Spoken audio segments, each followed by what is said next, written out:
بسم اللہ الرحمن الرحیم۔ پروگرام ستارہ حرم کے ساتھ میں ہوں آپ کا میزبان بلال احمد۔ پروگرام میں میرے ساتھ موجود ہیں جناب ڈاکٹر مسعود قاسم صاحب۔ بہت شکریہ ڈاکٹر صاحب پروگرام میں تشریف آوری کے لیے۔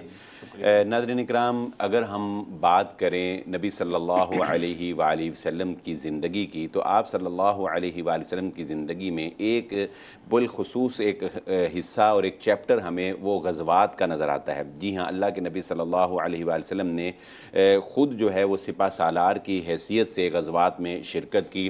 آپ صلی اللہ علیہ وآلہ وسلم نے باقاعدہ جنگوں کو ترتیب دیا۔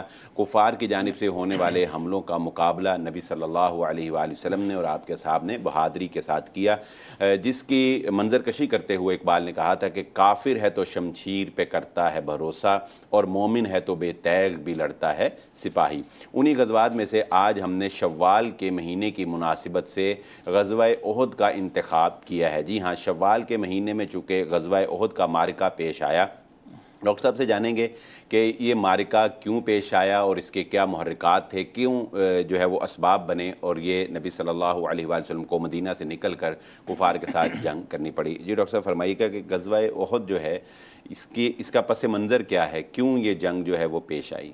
جی شکریہ بلال صاحب۔ میں سب سے پہلے تو آپ کو بھی اور آپ کی ٹیم کو بھی مبارکباد پیش کرتا ہوں۔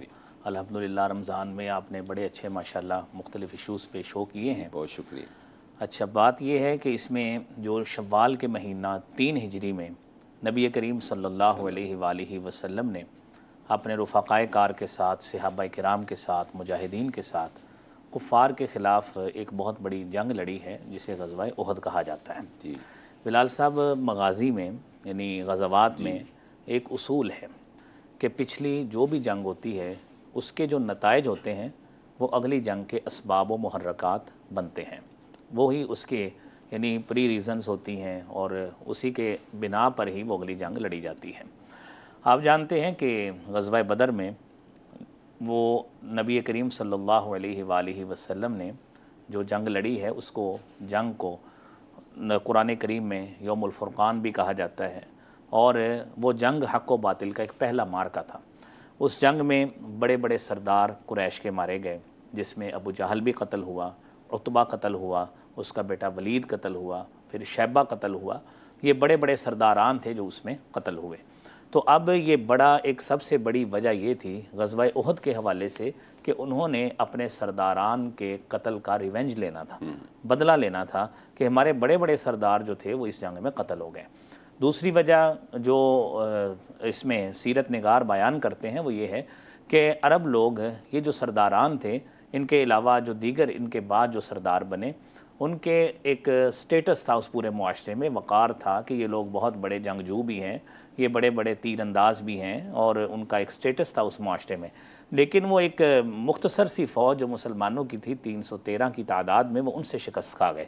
لہذا ان کے لیے ایک بہت بڑا چیلنج تھا کہ ہم نے مسلمانوں سے اب اس کا بدلہ جو ہے وہ بلال صاحب لینا ہے۔ تو لہذا یہ انتقامی کارروائی تھی، یہ ایک انتقام، بالکل جذبہ انتقام تھا جو اس وقت تک ٹھنڈا نہیں ہونا تھا جب تک وہ مسلمانوں کے خلاف کوئی فیصلہ کن جو ہے وہ معرکہ نہیں کر لیتے۔ تو یہ اس کی دوسری وجہ جو ہے وہ بیان کی جاتی ہے۔ پھر اس کے بعد نبی کریم صلی اللہ علیہ وآلہ وسلم نے آپ صلی اللہ علیہ وسلم سے، چونکہ ان کے ساتھ جو معرکہ بدر کا ہوا ہے، اس کے بعد یہ ہوا کہ اس علاقے میں مدینہ منورہ کے پاس سے ایک تجارتی شاہراہ بلال صاحب گزرتی تھی، اور وہ تجارتی شاہراہ کی اتنی اہمیت تھی جس طرح کہ کیونکہ اس وقت کوئی ایسا بہت بڑے روٹس ایسے نہیں تھے جو ٹریڈنگ روٹس بنے ہوں، جس طرح ماشاءاللہ ہمارے ہاں سی پیک ہے یا جس طرح اس طرح چیزیں موٹر ویز بنی ہیں، وہ وقت تو ایسا نہیں تھا۔ وہ ایک شاہراہ جاتی تھی جو شام کے علاقے تک جاتی تھی اور وہ مدینہ کے پاس سے گزرتی تھی۔ تو ان لوگوں کے گمان میں یہ تھا کہ اگر ہم نے مسلمانوں کی طاقت کو نہ توڑا، وہ عین وقت آنے والا ہے، ایک تو ہم نے انہوں نے ہمیں شکستیں دی بدر میں، دوسرا یہ ہے کہ اب تجارتی شاہراہ پہ یہ قابض ہو جائیں گے اور یہ ایسا قبضہ کریں گے کہ ہمارے لیے زندگی گزارنا تجارتی اعتبار سے انتہائی مشکل ہو جائے گا، اور ہمیں ہینڈ ٹو ماؤتھ ہونا پڑے گا اور مسلمانوں کے لیے محتاج ہونا پڑے گا کہ وہ جیسے ہی ہمارے لیے سپیس کریٹ کریں گے تو ہم تجارتی شاہراہ سے گزر سکتے ہیں۔ اگر انہوں نے اس تجارتی شاہراہ کو، ٹریڈنگ روٹ کو بلاک کر دیا تو ہم وہاں سے نہیں گزر سکتے اور ہمارا گزر بسر جو ہے وہ مشکل ہوگا۔ تو یہ مطلب ابتدائی وہ ریزنز تھیں جو اس کے علاوہ دیکھیے اس وقت عرب شعراء جو تھے، آپ جانتے ہیں کہ عرب لوگوں میں انتقام پیدا کرنے کے لیے وہ لوگ شعروں کا بڑا سہارا لیتے تھے۔ یہودیوں میں ایک شخص تھا، کعب بن اشرف نامی ایک شخص تھا، جس نے جا کے ہجوم پڑے جا کے قریشیوں کے پاس، ان کے پاس جا کے ان کو وہ انسٹیگیٹ کرتا رہا، ان کو اس اعتبار سے انسٹیگیٹ کرتا رہا کہ تمہارے بڑے بڑے لوگ مارے گئے، تم بغیر انتقام کے بیٹھے رہو گے، تم ایسے ہی بیٹھے رہو گے، تو لہذا اس نے ان کو انسٹیگیٹ کیا۔ اور ایک بلال صاحب اس حوالے سے ایک بہت ہی اہم واقعہ یہ ہے کہ صفوان بن امیہ جو ان قریش کے سرداران میں سے ایک تھا، اس نے عمیر بن وہب کو لالچ دیا کہ تو اگر نبی کریم صلی اللہ علیہ وآلہ وسلم کو قتل کرے گا تو میں تجھے یہ قسم کے انعام جو ہے نا وہ دوں گا۔ تو وہ قتل کرنے کے لیے وہ مدینہ منورہ میں جیسے ہی پہنچا، اللہ کے رسول صلی اللہ علیہ وآلہ وسلم نے اسے بلایا اور اسے بلا کر اس کی اس سازش سے جو وہ دل میں لے کر آیا تھا اس سے آگاہ کیا۔ لیکن آپ دیکھیے جب ہدایت قسمت میں ہو تو وہ شخص وہاں پہ پہنچا، آپ صلی اللہ علیہ وسلم نے جب اس کو یہ بات بتائی، وہ نبی کریم صلی اللہ علیہ وسلم کی اس بات سے اتنا متاثر ہوا کہ اسے یقین ہو گیا کہ یہ بات تو مجھے اور صفوان کو ہی پتہ تھا، تیسرے شخص کو تو کسی کو علم نہیں تھا۔ تو لہذا اس نے فوری طور پر نبی کریم صلی اللہ علیہ وآلہ وسلم پر ایمان جو ہے وہ قبول کر لیا اور آپ صلی اللہ علیہ وسلم کو نبی تسلیم کر لیا۔ تو یہ مختلف سازشیں بھی قریشیوں نے کی ہیں۔ تو یہ اس طرح شعر گوئی کرنا، ہجوم پڑھنا، یہ وہ تمام معاملات تھے جس وجہ سے غزوہ احد کا جو ہے مارکا بنیادی طور پر لڑا گیا۔ ڈاکٹر صاحب یہ بتائیے گا کہ غزوہ احد کے مارکے کے لیے کفار کی جانب سے کس طرح کی تیاری کی گئی تھی؟ یعنی مسلمانوں کے پاس تو وسائل بھی ظاہر اس وقت کم تھے اور مسلمانوں کی اتنی تیاری بھی نہیں تھی، جس طرح کہ غزوہ بدر کا بھی مارکہ ہمارے سامنے ہے کہ 313 کے مقابلے میں 1000۔ غزوہ احد میں یہ تناسب کتنا فرق تھا مسلمانوں کا اور کفار کا؟ جی، جب غزوہ بدر کے بعد اگلا سٹیپ ہوا ہے یعنی غزوہ احد، اس پہ مسلمانوں کے 2 گروپ تھے، اور ان 2 گروپوں کے ساتھ ایک بات ہم نے نہیں بھولنی کہ مسلمانوں کے لیے الائیڈ لوگ نہیں تھے، وہی تھے جو مسلمانوں کے نبی کریم صلی اللہ علیہ وسلم کے متبعین تھے۔ بلکہ اس میں بھی یہ ہوا، نسبت یہ تھی کہ 3000 کا لشکر جو تھا وہ قریشیوں کا تھا اور 1000 کا لشکر جو تھا وہ مسلمانوں کا تھا۔ قریشیوں کو ایج یہ تھا کہ یہودیوں کے 3 قبائل جو مدینہ منورہ میں آباد تھے، اس میں ایک بنو قینقاع تھا، ایک بنو نذیر تھا، ایک بنو قریظہ تھا۔ انہوں نے خفیہ طور پر ان قبائل نے غزوہ بدر میں بھی ان قریشیوں کا ساتھ دیا۔ نبی اکرم صلی اللہ علیہ وآلہ وسلم نے پہلا قبیلہ بنو قینقاع کو وہاں سے جلا وطن اس پاداش میں کیا تھا کہ انہوں نے ہمارے ساتھ معاہدہ کیا ہے حلیف ہونے کا، الائز کا معاہدہ کیا ہے، لیکن انہوں نے اس معاہدے کی خلاف ورزی کرتے ہوئے ساتھ دیا قریشیوں کا۔ تو اسی طرح غزوہ احد میں بھی انہوں نے یہی کام کیا، جو دوسرے قبیلے تھے بنو نذیر وغیرہ اور بنو قریظہ وغیرہ، انہوں نے بھی خفیہ طور پہ ساتھ ان کا دیا۔ تو پھر اس میں بلال صاحب ساتھ اہم بات اس حوالے سے میں یہاں پہ گوش گزار کرتا چلوں کہ مسلمانوں کی تعداد ٹوٹل 1000 تھی۔ اب 1000 میں یہ ہوا جب آپ صلی اللہ علیہ وسلم نے اسٹریٹجی پلان کی ہے اور اپنے فورسز کو دیکھا ہے کہ کتنے لوگ ہیں، عبداللہ بن ابی جو منافقوں میں سے تھا اور ان کا سردار تھا، اس نے اپنے 300 لوگ صرف یہ بہانہ کر کے الگ کر لیے کہ آپ نے چونکہ میری بات نہیں مانی کہ میری تجویز تھی کہ ہم نے مدینہ کے اندر رہ کے لڑنا ہے، آپ چونکہ احد تک جا رہے ہیں لہذا میں 300 لوگ الگ کر رہا ہوں، گویا مسلمانوں کا 1000 کا لشکر بھی وہ ڈیمینش ہو کے 700 تک رہ گیا۔ بہت شکریہ ڈاکٹر صاحب۔ ناظرین کرام، غزوہ احد کے حوالے سے ڈاکٹر صاحب کی مفید گفتگو جاری رہے گی۔ یہاں وقت ہوا چاہتا ہے ایک بریک کا، ہمارے ساتھ رہیے گا، حاضر ہوتے ہیں بریک کے بعد۔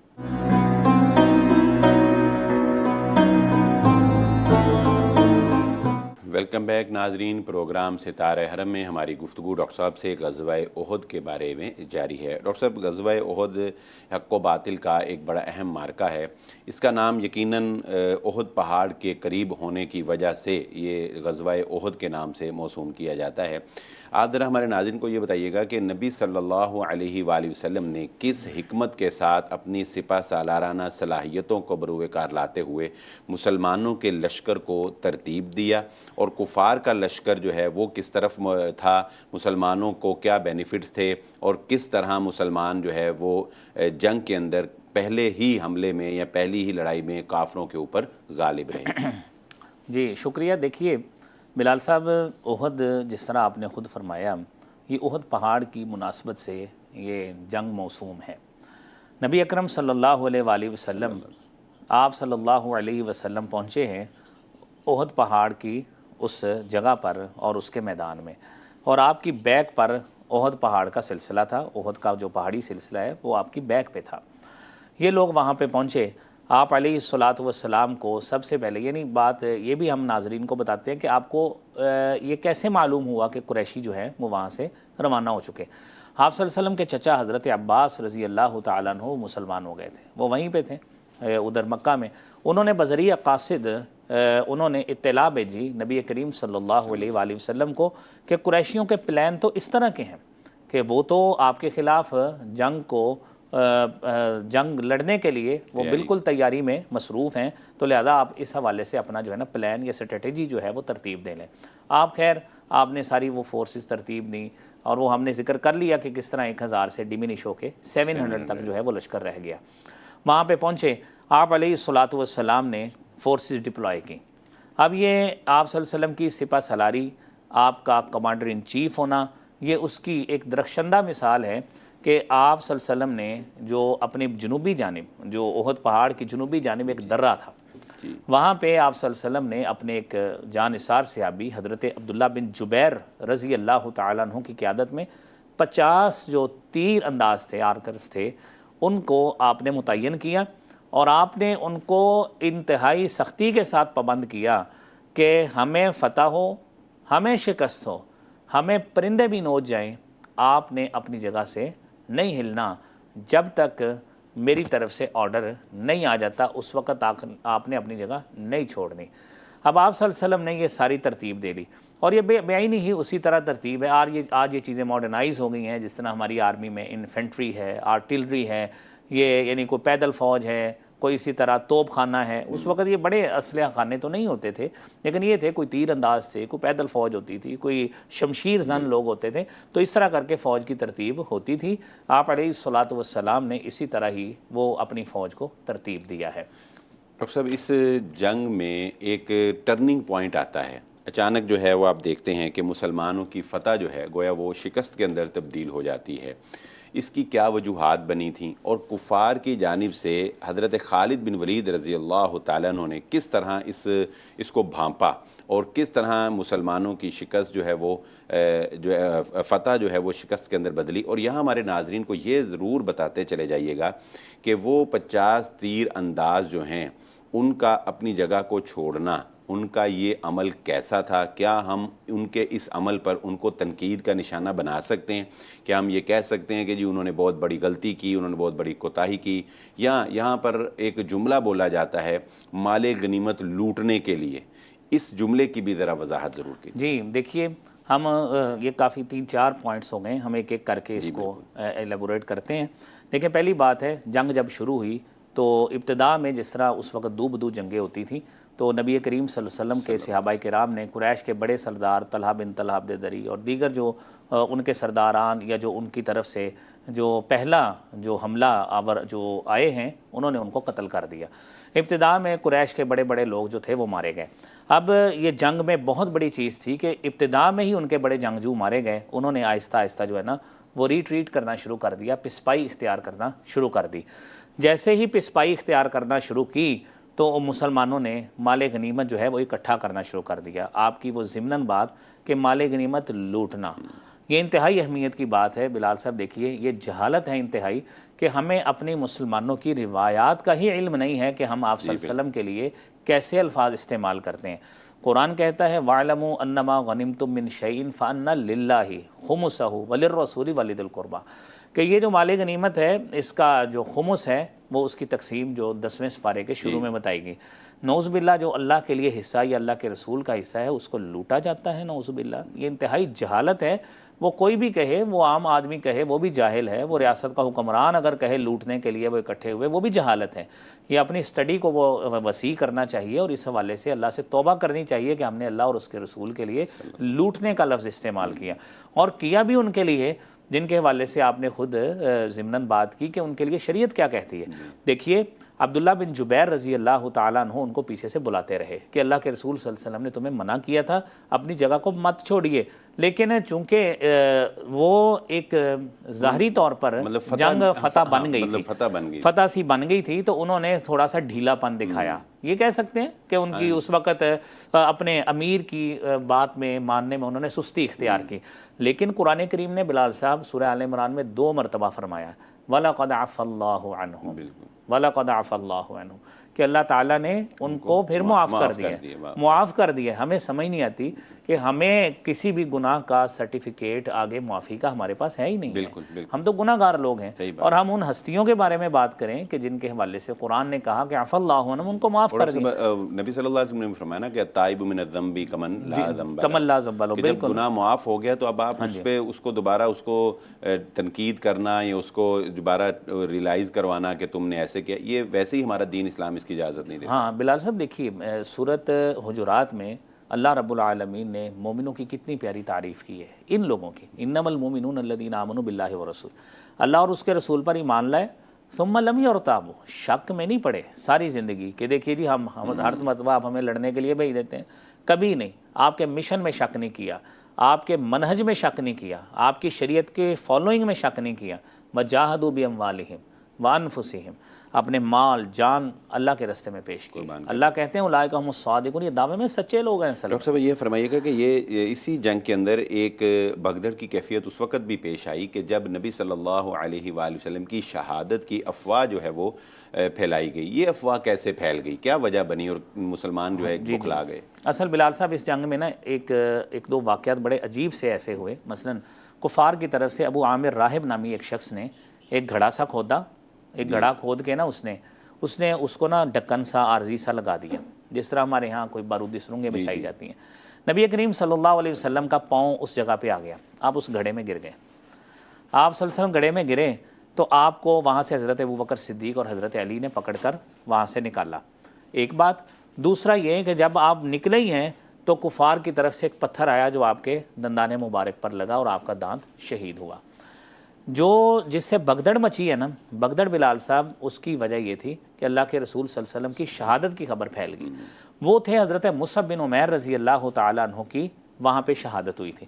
اپیرنٹلی ان کے جو فیشل جو ایکسپریشنز تھے وہ نبی کریم صلی اللہ علیہ وسلم کے ساتھ متشابہ تھے. تو اس وجہ سے لوگوں میں بات عام اس وقت اچانک پھیل گئی کہ اللہ کے رسول شہید ہو گئے. نوز تو ساتھیوں نے یہ سوچا، کیونکہ کسی بھی سپہ سالار کی اگر اس طرح کی نیوز آ جائے تو فوری طور پہ اس کے فالوور سوچتے ہیں کہ اب لڑنے کا کیا فائدہ. تو یہی کیفیت نیچرلی ان کے اوپر جو ہے وہ تاریخ. تو مسلمانوں نے پھر اس پر کیسے قابو پایا؟ یعنی اس میں اس کیفیت کے ایک دم بھگدڑ مچ گئی اور لوگ جو ہے وہ مورال ڈاؤن ہو گیا اور بالکل جنگ جو ہے چھوڑ گئے نا ایک قسم کے لوگ جو ہے. تو کیسے اس کے اوپر قابو پایا اور اس میں مین کردار کس نے ادا کیا؟ جی بالکل.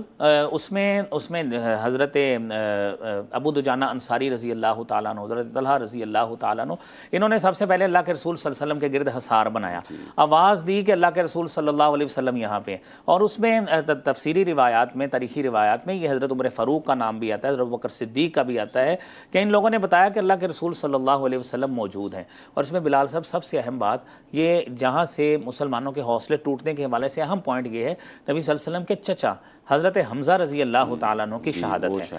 وہ اس جنگ میں انتہائی کلیدی کردار ہے، کیونکہ میدان کے جو سپہ سالار تھے نا، اصل میں میدان کے جس طرح میدان کا ایک کیپٹن ہوتا ہے، وہ حضرت امیر حمزہ رضی اللہ تعالیٰ عنہ، پھر ایک نامی گرامی شخصیت تھی وہ. جی آپ صلی اللہ علیہ وسلم کے چچا بھی تھے اور میدان میں باقاعدہ طور پہ لڑنے کے لیے قیادت ان کی تھی. آپ صلی اللہ علیہ وسلم تو پیچھے گائیڈ لائن دے رہے تھے نا، تو آپ صلی اللہ علیہ وسلم گاہے بگاہے آپ بھی سامنے آتے، لیکن اصل جو قیادت تھی نا جو میدان میں لڑنے کے لیے وہ حضرت حمزہ رضی اللہ تعالیٰ عنہ، ان کی شہادت بڑی مسلمانوں کے مورال ڈاؤن کے. ناظرین کرام، غزوہ احد کے منظر کشی جو ہے وہ ڈاکٹر صاحب فرما رہے تھے، کس طرح سے تیر انداز جو ہیں انہوں نے اپنی جگہ چھوڑی اور کس طرح سے نبی صلی اللہ علیہ وسلم کی شہادت کی افواہ پھیلی، مسلمانوں کے اندر بھگدڑ مچی. لیکن بہرحال یہاں مسلمانوں کو شکست ہوئی. ہمارے ساتھ رہیے گا، یہاں وقت ہوا چاہتا ہے ایک بریک کا. حاضر ہوتے ہیں بریک کے بعد.